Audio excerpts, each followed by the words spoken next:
Good morning students. आज अपन सी language शुरू कर रहे हैं। सी लैंग्वेज के अंदर जो आपका इस फर्स्ट यूनिट है उसमें पहला टॉपिक आता है एल्गोरिथम।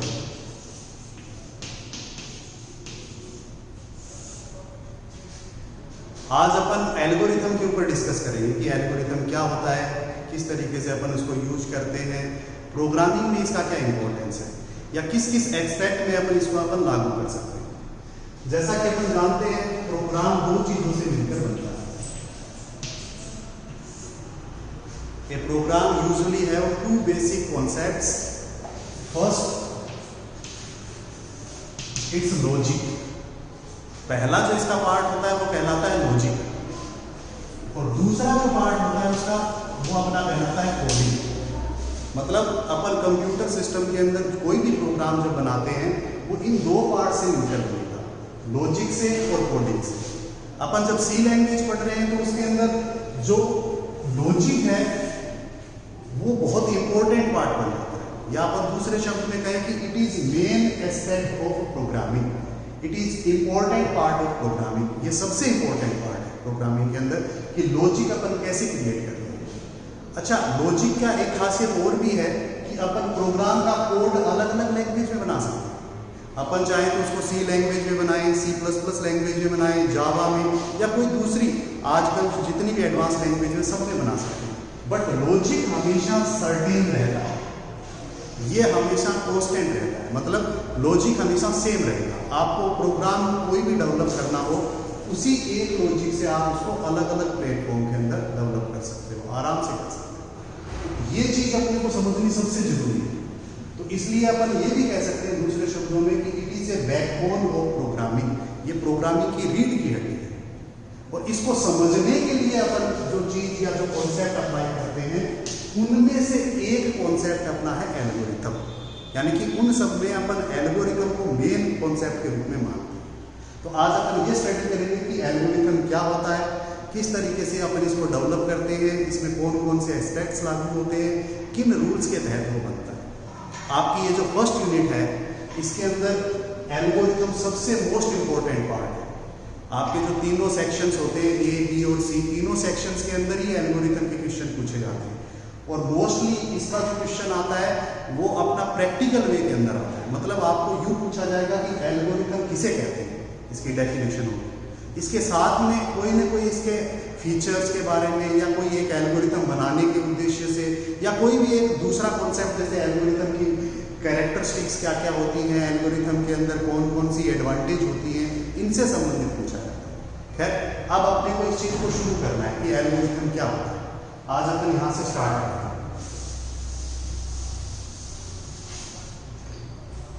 सबसे पहले आते हैं अपन एल्गोरिथम की परिभाषा के ऊपर, डेफिनेशन कि एल्गोरिथम की परिभाषा क्या होती है, या अपन किस प्रकार से एल्गोरिथम को परिभाषित कर सकते हैं। अगर अपन एक शब्द में बोले तो एल्गोरिथम को अपन बोलते हैं एनालिसिस टेक्निक।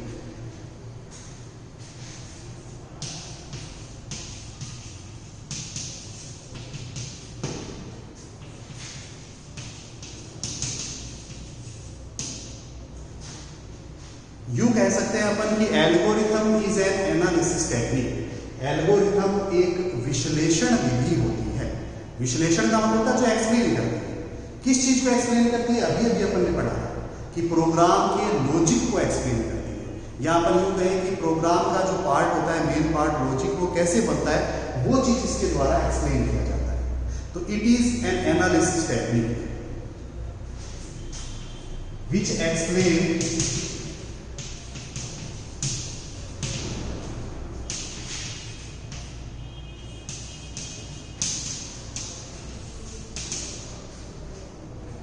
Problems logic. यहां अपन इसको प्रॉब्लम्स लॉजिक इसलिए बोलते हैं क्योंकि प्रोग्रामिंग के अंदर जब अपन प्रोग्राम जब तक नहीं बनाते हैं तब तक वो अपने लिए एक प्रॉब्लम की तरह रहते हैं। मतलब अपने को उस समस्या को सोल्व करना है, उसका सॉल्यूशन कैसे होगा उसका लॉजिक अपना एक्सप्लेन किया जाता है किसके द्वारा? एल्गोरिथम के द्वारा। ये दो इसके बेसिक फंडामेंटल्स हो गए। ये इसकी परिभाषा के अंतर्गत आता है कि algorithm is an analysis technique which used to explain problems logic, या अपन यूं कहें कि which used to explain programs logic. किस प्रकार से करता है वो प्रोग्राम को explain? by using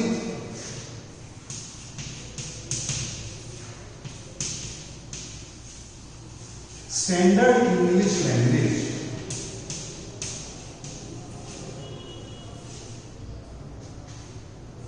in steps.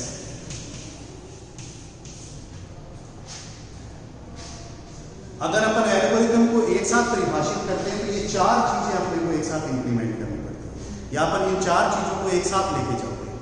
पहली लाइन में अपन ने लिखा है कि एल्गोरिथम एक एनालिसिस टेक्निक है, it is an analysis technique, जिसका यूज किस पर्पस के लिए किया जाता है, which use to explain programs, और अपन कह सकते हैं प्रॉब्लम्स लॉजिक, जिसका यूज अपन करते हैं प्रोग्राम को एक्सप्लेन करने के लिए या प्रॉब्लम को एक्सप्लेन करने के लिए। एक्सप्लेन इन सेंस कि उसका लॉजिक कैसे बनेगा वो बताने के लिए अपन करते हैं। करने का तरीका, लिखने का तरीका हमेशा रहेगा स्टैंडर्ड इंग्लिश लैंग्वेज के अंदर, मतलब इंग्लिश लैंग्वेज जो अपन नॉर्मल यूज करते हैं उसके अंतर्गत लिखे जाएंगे। स्टैंडर्ड लिखने के पीछे भी उद्देश्य है कि अपन इंग्लिश लैंग्वेज के उन लेटर्स का यूज करेंगे जो अपन नॉर्मली कंप्यूटर सिस्टम में करते हैं, जैसे कैपिटल लेटर्स, स्मॉल लेटर्स, ये अलग अलग ट्रीट किए जाएंगे इन स्टेप्स का मतलब चरणों, अलग अलग चरणों के अंदर। अगर मैं इसकी परिभाषा को इंग्लिश में एक साथ बोलूं तो इस प्रकार से होगा कि algorithm is an analysis technique which use to explain programs और problems logic by using standard English language in steps.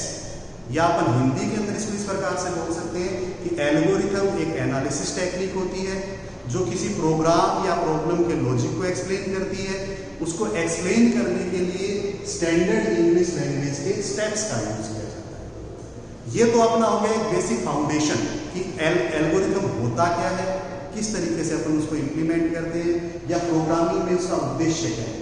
अब अपन इसको थोड़ा प्रैक्टिकली व्यू देखते हैं। प्रैक्टिकली व्यू का मतलब ये होता है कि कैसे एल्गोरिथम बनाई जाती है। वैसे तो बनाने के लिए अपने पास नियम है, काफी सारे नियमों का अपन यूज करते हैं, तब जाकर अपनी एल्गोरिथम बनती है। लेकिन इसके साथ साथ कुछ ऐसे कॉन्सेप्ट भी हैं जिनको अपन एक यूं कह सकते हैं कि लॉजिकल वे पे रिप्रेजेंट करते हैं, जिसके द्वारा अपना एल्गोरिथम सर्टेन वे के अंदर बनाया जाता है। अब उसको समझने के लिए मैं एक एग्जांपल दूं, अपन इससे आगे बढ़ते हैं एनालिसिस टेक्निक के या एल्गोरिथम से कि वो बनती कैसे।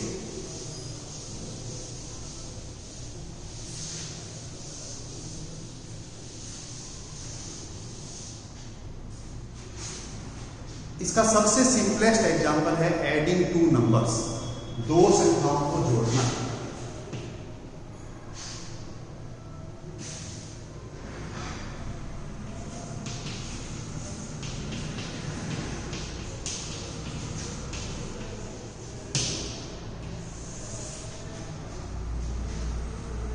मान के चलिए कि अपने को एक ऐसा प्रोग्राम का लॉजिक बनाना है, या अपने को यूं कहें कि एक ऐसे एल्गोरिथम बनानी है जिसके द्वारा अपन दो नंबर्स को जोड़ना चाहते हैं। दो नंबर्स को एक साथ कैसे जोड़ते हैं, एल्गोरिथम उसकी कैसे बनती है, उसको अपन एग्जांपल के तौर पर समझेंगे। ये बिल्कुल वैसे ही है जैसे अपन कंप्यूटर सिस्टम के अंदर दूसरा कोई काम करते हैं, सिर्फ अपने को थीम समझनी है। थीम का मतलब ये होता है कि अपन उसके बेसिक्स को समझते हैं कि कंप्यूटर सिस्टम कैसे काम करता है। जब भी अपने को प्रोग्रामिंग के बारे में समझना होगा तो अपन सबसे पहले यही समझेंगे कि कंप्यूटर सिस्टम कैसे ऑपरेट होता है।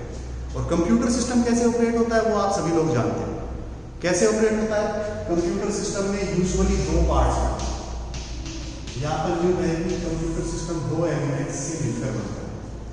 पहला एलिमेंट उसका होता है यूजर। यूजर का मतलब जो उस सिस्टम को चलाता है, जिसके द्वारा वो सिस्टम बनाया जाता है या जो उस सिस्टम को ऑपरेट करता है। दूसरा होता है वो मशीन, जिसको अपन बोलते हैं कंप्यूटर सिस्टम।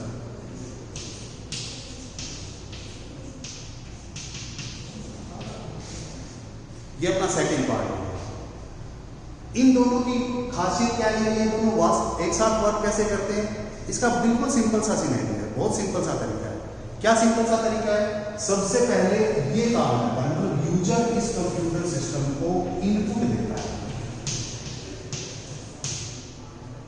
अपन ने परिभाषा के अंदर भी ये चीज पढ़ी है।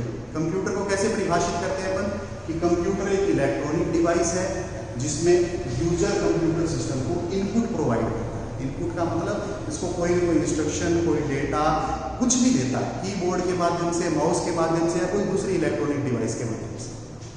उस इनपुट के आधार पर ये कंप्यूटर सिस्टम प्रोसेसिंग करता है। उसके आधार पर प्रोसेसिंग की जाती है। प्रोसेसिंग का मतलब होता है क्रिया करना। अब ये क्रिया क्या होती है? बिल्कुल सिंपल है। जब अपन कोई भी इनपुट को आउटपुट के अंदर कन्वर्ट करते हैं, then that is called processing. If we converts any input into our desirable output, then that is known as processing. जब भी अपन कंप्यूटर सिस्टम की दी गई इनपुट को वांछित आउटपुट के रूप में कन्वर्ट करते हैं, तो वो जो काम होता है, वो जो टास्क होता है, वो जो प्रोसेस होता है, उसको अपन प्रोसेसिंग कहते हैं। अब ये प्रोसेसिंग आगे कैसे डील होती है? उस प्रोसेसिंग के बाद रिजल्ट अपना जो प्रिपेयर हो जाता है वो वापस यूजर को दे दिया जाता है और उसको अपन बोलते हैं आउटपुट। तो यहां कंप्यूटर सिस्टम 3 स्टेज में काम करता है। अगर आपने गौर से देखा हो तो 3 अलग अलग पार्ट्स में काम करता है। वो 3 स्टेज क्या क्या है? सबसे पहले स्टेज, ये यूजर इसको इनपुट देता है, ये पहला काम है। यहां से अपना काम शुरू होता है। उस इनपुट को आउटपुट में कन्वर्ट कर दिया जाता है, इसको अपन बोलते हैं प्रोसेसिंग, सेकंड स्टेप। तीसरा स्टेप, वो आउटपुट अपनी वापस यूजर को दे दी जाती है, उसको अपन बोलते हैं आउटपुट, यानी कि थर्ड स्टेप। प्रत्येक काम, प्रत्येक टास्क कंप्यूटर सिस्टम में इन 3 स्टेज से होकर गुजरता है। मतलब यूजर इनपुट देगा, कंप्यूटर सिस्टम उसको प्रोसेस करेगा, वापस कंप्यूटर सिस्टम उसको यूजर को आउटपुट के रूप में प्रदान कर देगा। ये भी कोई एक्सेप्शन नहीं है अपना जो अपन लिख रहे हैं एडिंग 2 नंबर्स। ये प्रॉब्लम या ये प्रोग्राम भी कोई एक्सेप्शन नहीं है। ये भी इन्हीं 3 स्टेज से होकर गुजरेगा, लेकिन गुजरेगा कैसे वो अपने को समझना है।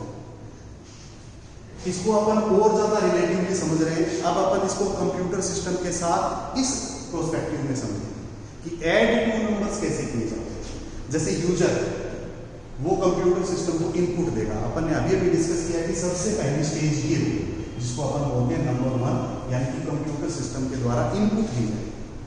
अब वो इनपुट क्या देगा? जब अपने को 2 नंबर्स को जोड़ना होता है तो अपन क्या इनपुट देते हैं?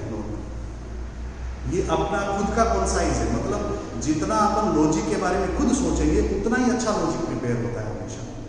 आप ये सोचो कि आपको 2 नंबर्स ऐड करते हैं, आप 2 नंबर्स ऐड कैसे करते हैं? सेम उसी वे के अंदर कंप्यूटर सिस्टम में होता है। बस फर्क ये है कि ये जो अपन ने स्टेप लिखे ये आप लोग अपने कॉन्साइज से, आप नहीं कह सकते अपने आईक्यू से कर लेते हो, जबकि कंप्यूटर सिस्टम का आईक्यू नहीं होता, वो सारा सिस्टम के तहत एक एक स्टेप के तहत। अब सबसे पहला, जब भी आपको 2 नंबर जोड़ने होंगे तो अपने को चाहिए 2 नंबर जिनको जोड़ना है।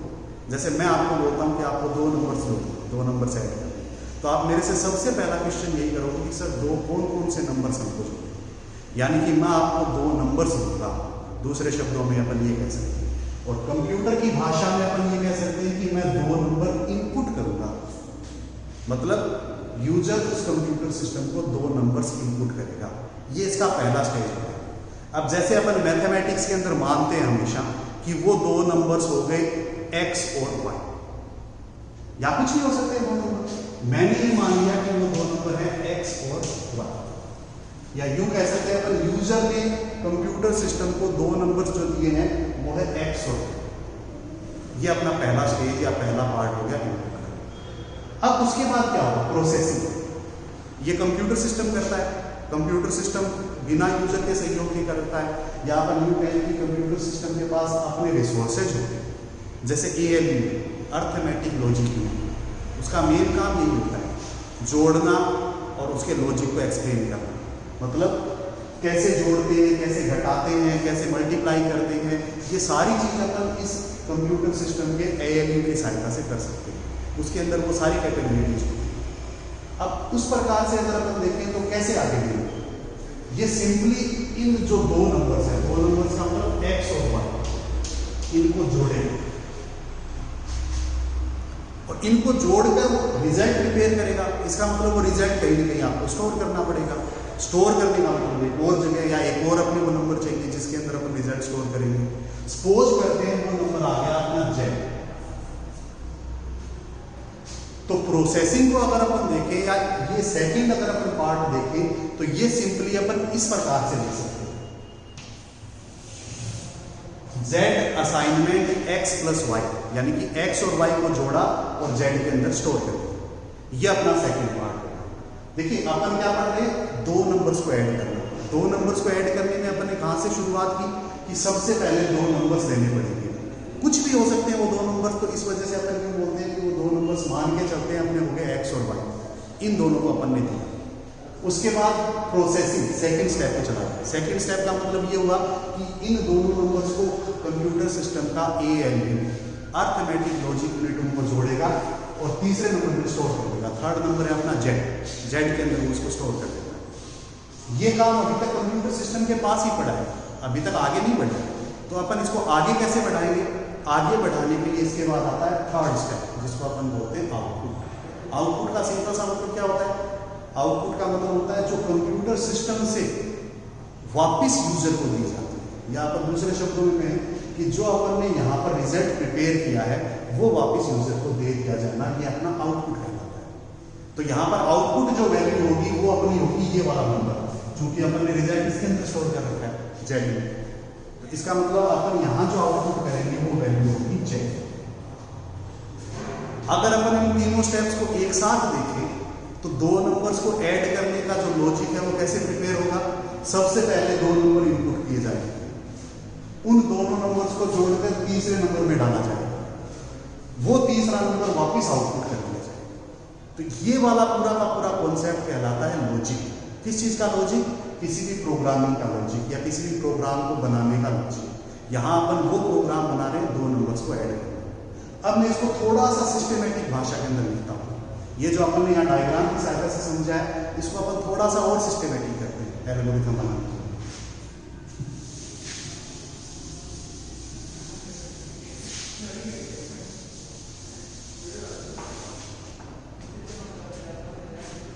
अपन ने 3 स्टेप लिए थे, एक था इनपुट, एक था प्रोसेसिंग, एक था आउटपुट।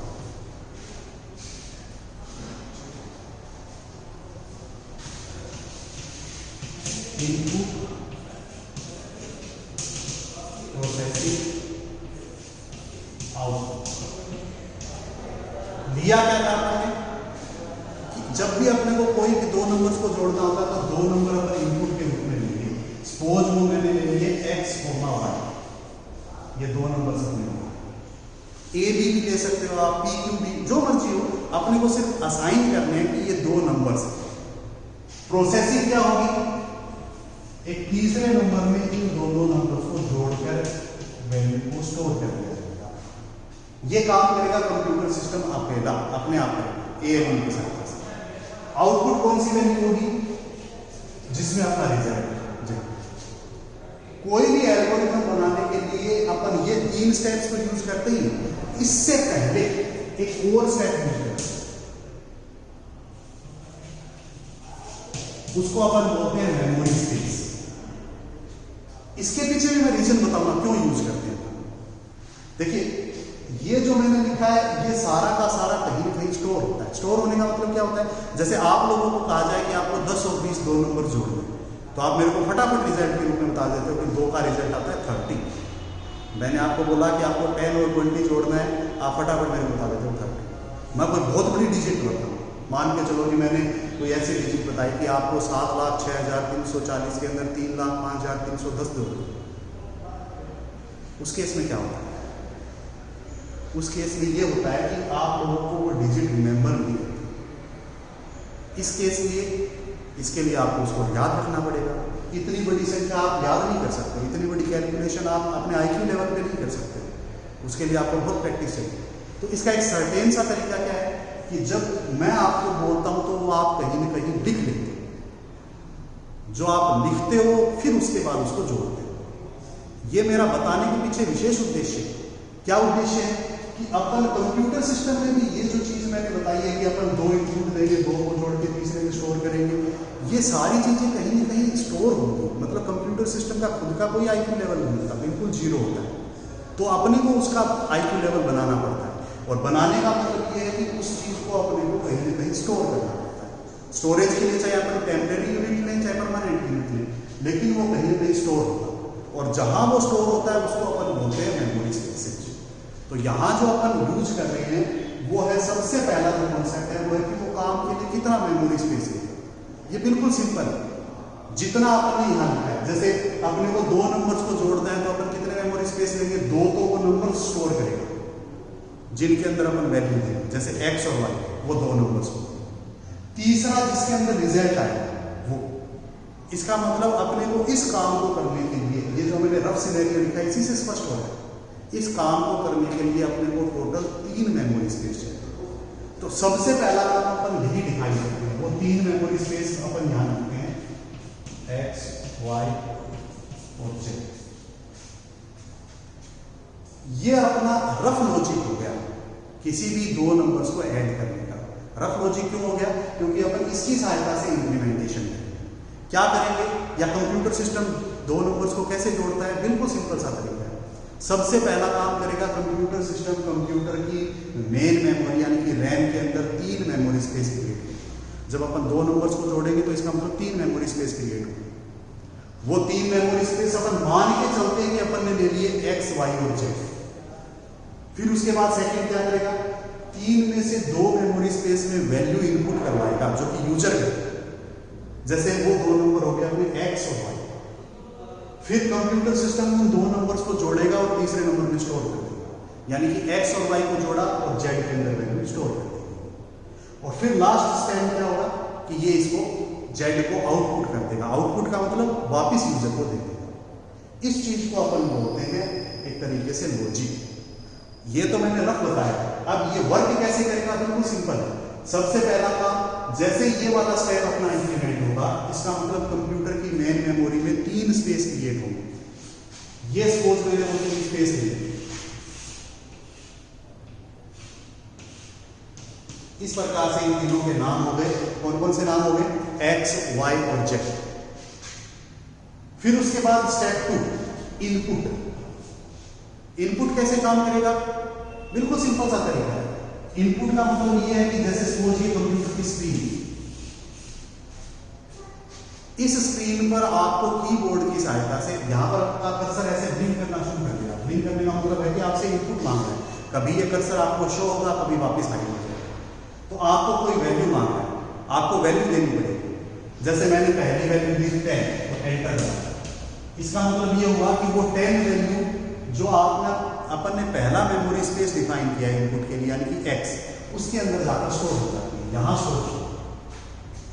दूसरा मैंने फिर से एक और वैल्यू अपन को देनी पड़ेगी, उसके लिए कर्सर क्लिक करेगा। अपन ने स्टोर दिया 50 और एंटर दबाया। इसका मतलब वो जो आपने y के नाम से मेमोरी स्पेस डाला था उसके अंदर वही वैल्यू स्टोर हो जाती है। जो भी आप वैल्यू देंगे कोरस्पॉन्डिंगली उसी वे के अंदर स्टोर हो जाती है। इसके बाद होती है प्रोसेसिंग। प्रोसेसिंग का मतलब कंप्यूटर सिस्टम अपने आप करता है, और चूंकि ये मैथमेटिकल कैलकुलेशन है, इसका मतलब इस पर्पज के लिए यूज की जाती है। अपने पास जो ALU है, arithmetic logic unit computer system का, वो यूज करता है। काम क्या करेगा वो, जैसे अपन ने यहाँ लिखा है x और y को जोड़ेगा, यानी कि 10 और 50 को जोड़ेगा। कितना आ गया, 60। 60 किसमें स्टोर कर देगा, z के अंदर। यानी कि ये वैल्यू जो अपन यहाँ यूज कर रहे थे, इसमें अपना z के अंदर 60 वैल्यू स्टोर हो जाएगी। अभी तक ये रिजल्ट प्रिपेयर हुआ है, बना नहीं है। बनेगा कैसे, बनेगा तब जब अपन इसको आउटपुट के रूप में देंगे, यानी कि नेक्स्ट स्टेप। जैसे अपना ये वाला स्टेप लागू होगा, इसमें लिखा है अपन आउटपुट z। इसका मतलब वो वैल्यू अपनी आउटपुट हो जाएगी। कहां पर, इस कंप्यूटर की स्क्रीन पर। कौन सी वैल्यू, z की वैल्यू, यानी कि 60। तो अपने को जो चीज दिखाई देगी वो ये होगा, अपन ने 10 वैल्यू दी है, 20 वैल्यू दी है, 10 वैल्यू दी है, 50 वैल्यू दी है, और अपना रिजल्ट आ गया 60। काम कैसे करेगा, इन स्टेप्स के माध्यम से। रिसोर्स कौन से यूज करेगा, ये यूज करेगा। तो आज अपन ने जो चीज पढ़ी है वो था एक तरीके से बेसिक फाउंडेशन कि कैसे अपन लॉजिक क्रिएट करते हैं। अपन इसको आगे एक्सटेंड करेंगे। ये अभी तक सिर्फ अपन ने लॉजिक का रफ सिनेरियो बनाया है, एल्गोरिथम नहीं बनाई। अब इसका एल्गोरिथम कैसे बनाते हैं, जो कि अपना एक तरीके से कोडिंग का बिल्कुल प्रोस्पेक्टिव हो जाता है। इसके बारे में आप लोग प्रैक्टिस कीजिए। 3 नंबर्स को जोड़ने के लिए लॉजिक बनाइए, 4 नंबर्स को जोड़ने के लिए लॉजिक बनाइए, आप 2 नंबर्स में माइनस करने के लिए लॉजिक बनाइए, या कोई भी मैथमेटिकल इक्वेशन के लिए आप लॉजिक बना के देखिए। उसके बाद अपन इसकी एल्गोरिथम्स कैसे बनाएंगे ये पढ़ेंगे।